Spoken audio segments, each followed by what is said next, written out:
ہم دونوں گتھم گتھا ہو گئے۔ جیسا کہ مجھے اندازہ ہو چکا تھا کہ ان بظاہر سوکھے سڑے جنگلیوں کے جسم میں بے پناہ طاقت تھی۔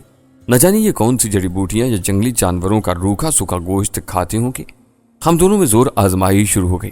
کم تو خیر میں بھی نہیں تھا، نہتہ جنگلی بھی اپنے داؤ کھیل رہا تھا۔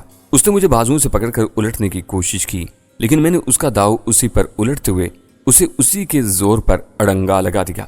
وہ دائیں جانب کے ایک کھڈ میں جا پڑا، لیکن اٹھنے میں اس نے دیر نہیں لگائی۔ وہیں سے اس نے بڑی حیرت انگیز تیزی کے ساتھ مجھ پر چھلانگ لگائی۔ میں بھی اس کے داؤ پیچ تاڑ چکا تھا۔ یہ طاقت سے زیادہ پھرتی سے کام لے رہا تھا اور کوشش کر رہا تھا کہ میں اس کے کسی داؤ تلے زیر ہو جاؤں۔ جیسے ہی اس نے میری جانب چھلانگ لگائی، میں نے جھکائی دی۔ اس نے ہوا میں ٹانگیں چلا دی۔ ایک ٹانگ میرے چہرے پر لگی، میری آنکھ پھوٹتے پھوٹتے بچی، میرا سر گھوم گیا۔ میں نے دائیں ہاتھ کا گھونسا اس کے چہرے پر اس زور سے رسید کیا کہ وہ اس بار گرا تو پھر نہیں اٹھ سکا۔ اسی وقت دور سے جنگلیوں کے چیخنے چلانے کی آوازیں سنائی دیں۔ شاید کچھ اور جنگلی بھی تعاقب میں آ رہے تھے۔ انہوں نے اس طرف تیروں کی بارش بھی شروع کر دی۔ مائسن بھاگ چلو، ادھیڑ عمر گورا چلا کر مجھ سے بولا، ان کے ساتھ ہی آ رہے ہیں۔ ہم بھاگ اٹھے۔ ہمیں فوری طور پر کسی محفوظ پناہگاہ کی ضرورت تھی۔ میرا تو کوئی مسئلہ نہیں تھا، میں طوفانی رفتار سے دوڑ کر ان وحشی جنگلیوں سے پل بھر میں دور نکل سکتا تھا۔ اس طرف ادھیڑ عمر گورے نے بھاگتے ہوئے دائیں جانب اشارہ کیا۔ وہ شاید یہاں کے راستوں سے کچھ واقف لگتا تھا۔ ہم اسی طرف کو مڑے۔ میں دانستہ ان کے عقب میں تھا۔ بونا میرے آگے، اس سے آگے لڑکی، اور پھر وہ بڈھا گورا جو اس عمر میں بھی مجھے خاصا پھرتیلا اور سخت جان لگا۔ جلدی ہمیں ایک پہاڑی سلسلے کے درمیان ایک بڑے سے چھجے تلے پتلی سی راہ گزر مل گئی۔ ہم اس میں داخل ہوئے، یہاں بھی نہیں رکے اور دوڑتے رہے۔ بالآخر بھول بھلیوں میں گھومتے مڑتے ایک تنگ سی جگہ پر آ گئے جو ایک درے کی شکل میں تھی۔ اس سے نیچے ڈھلان تھی اور قریب پہاڑی جھرنا بہ رہا تھا۔ ہم ادھر ایک ہری بھری سی گپھا میں جا گھسے۔ وہ تنگ ضرور تھی، لیکن ہم چاروں اس میں سکڑ سمٹ کر سما گئے۔ بونے نے لڑکی کی گود میں پناہ لے لی۔ میں اس کے ساتھ چپک گیا۔ ادھیڑ عمر سب سے آخری چٹانی دیوار سے چمٹ کر بیٹھ گیا۔ تھوڑی دیر گزری تھی کہ ہمیں عجیب عجیب انداز میں بولنے اور چیخنے کی آوازیں سنائی دینے لگیں، جیسے ہماری تلاش جاری ہو۔ یہ وحشی جنگلی تھے۔ وہ شور مچاتے ہوئے آگے نکل گئے تو آوازیں مدھم ہوتی چلی گئیں۔ پاپا، میرا خیال ہے وہ آگے نکل گئے ہیں، لڑکی نے ہولے سے کہا۔ اس کی طرح اس کی آواز بھی پیاری تھی، زبان اور لہجہ انگلش تھا۔ مجھے وہ برطانوی لگے۔ اس تنگ جگہ اور بونے کو بھی گود میں بھرنے کے باعث ہم دونوں کے جسم گویا ایک دوسرے سے چپکے ہوئے تھے۔ مجھے اس کی گدازیت صاف محسوس ہو رہی تھی۔ لڑکی کو کوئی تعامل نہیں تھا، بلکہ شاید اس کا اس طرف دھیان ہی نہیں تھا۔ اس نے چست پینٹ شرٹ پہن رکھی تھی۔ شرٹ کے بٹن نہیں تھے، بلکہ کھلی ٹھلی شرٹ کے دونوں سروں کی گانٹھ بنا کر اس نے باندھی ہوئی تھی، جس سبب اس کے سینے کی فراخ دلی عیاں ہو رہی تھی۔ وہ بڑی متناسب البدن اور سنہری بالوں کی سرخ و سفید رنگت والی گوری جوان لڑکی تھی۔ اس کی آنکھیں نشیلی اور نیلی تھیں، ہونٹ یاقوتی اور ان کی بناوٹ خوبصورت تھی۔ بوڑھا شاید اس کا باپ تھا۔ وہ مجھے ساٹھا باٹھا لگا۔ سر کے بال نصف تھے اور سفید، بھووں کی بھی یہی حالت تھی۔ وہ درمیانے قد کا تھا۔ بونا البتہ کچھ سانولی رنگت کا اور موٹی موٹی آنکھوں والا تھا، جو مجھے کسی اور ہی ملک کا لگا، یوگنڈا یا پرتگالی۔ وہ سر سے گنجا تھا اور اس پر مسخرے کا گمان ہوتا تھا۔ یوں بھی اسے دیکھ کر خواہ مخواہ ہی ہنسنے کو دل کرتا تھا۔ لڑکی کی گود میں بچوں کی طرح دبا ہوا عجیب ہی لگ رہا تھا۔ مجھے اس کا قد بمشکل 3 فٹ ہی لگا تھا۔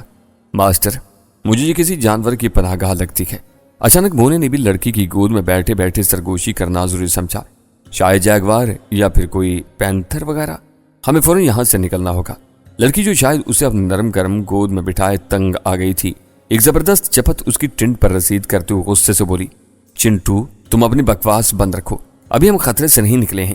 بونے نے اپنی ٹھنڈ مسلی اور منہ بنا کر چپ ہو گیا۔ یوں کافی دیر تک ہم وہاں دبکے رہے۔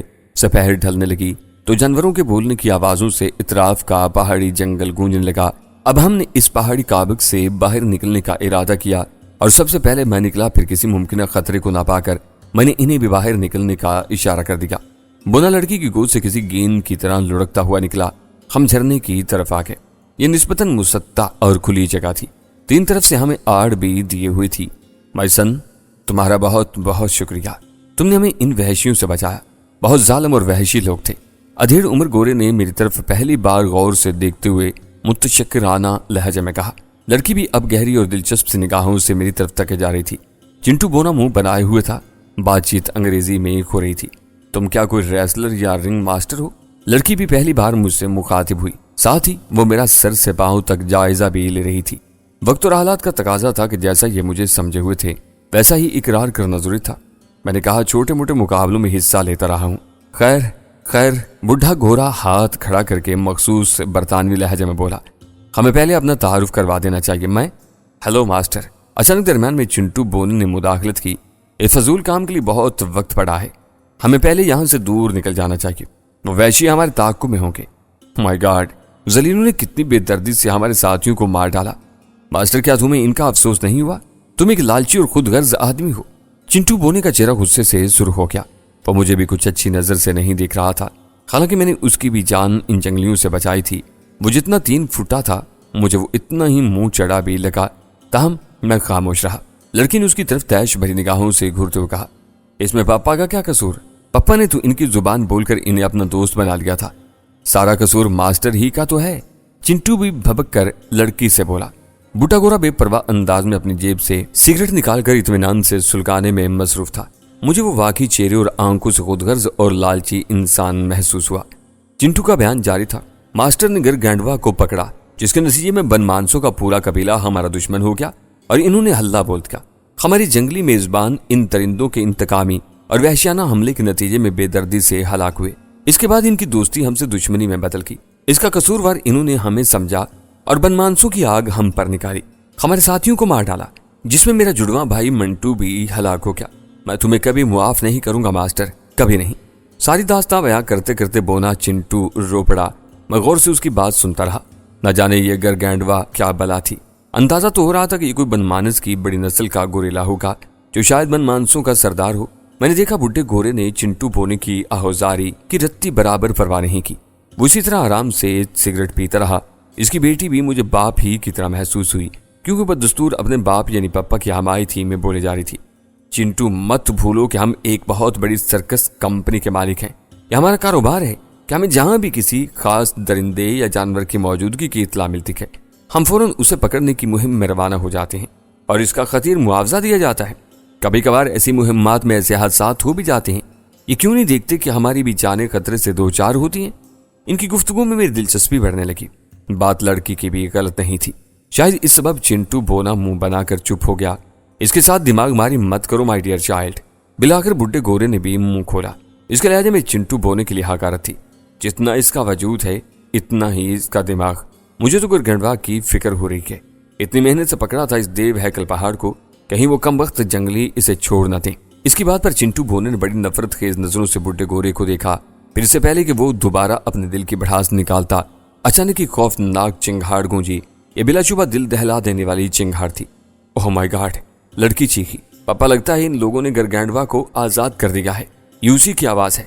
बूटा गोरा बेटी की बात पर फिक्रमंद नजर आने लगा। चिंगाड़ 2 एक बार मजीद सुनाई दी, फिर शोर मचा। लगता है इन बेवकूफों ने अपनी हलाकत को खुद ही आवाज दे दी है। कहीं उस कीमती और नायाब जानवर को हलाक ही न कर डालें। बूटे गोरे को अभी तक गरगैंडवा की फिक्र सता रही थी।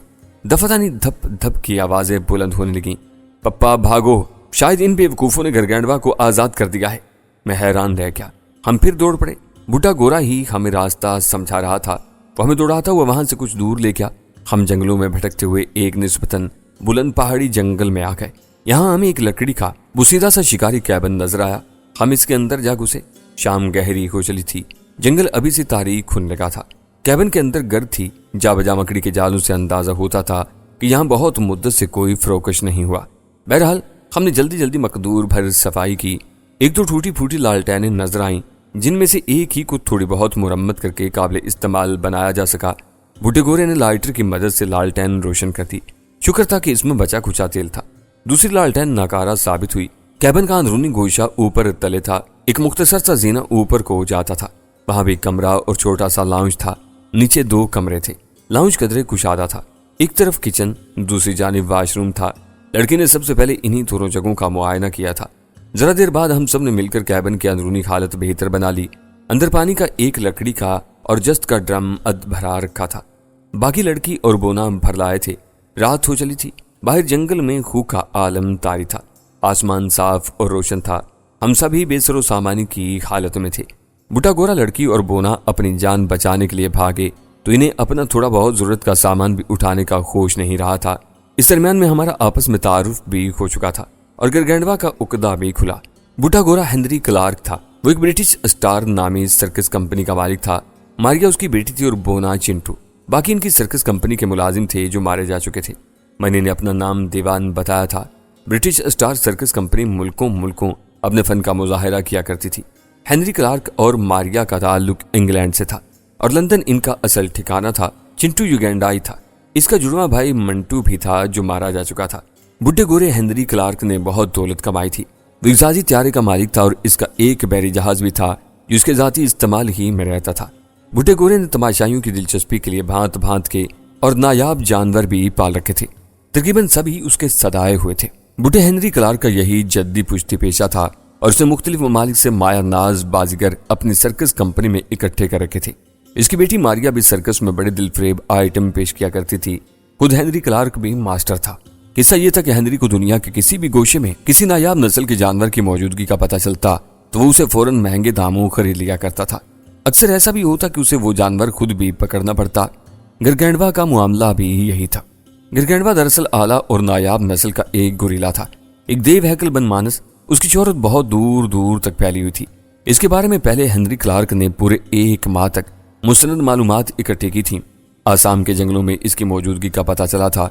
ऐसा हेनरी अपने मखसूस शिकारी टोले और साथियों के हमरा गिरगैंडवा को पकड़ने के लिए लंदन से भारत अपने जाती बहरी जहाज पर रवाना हुआ।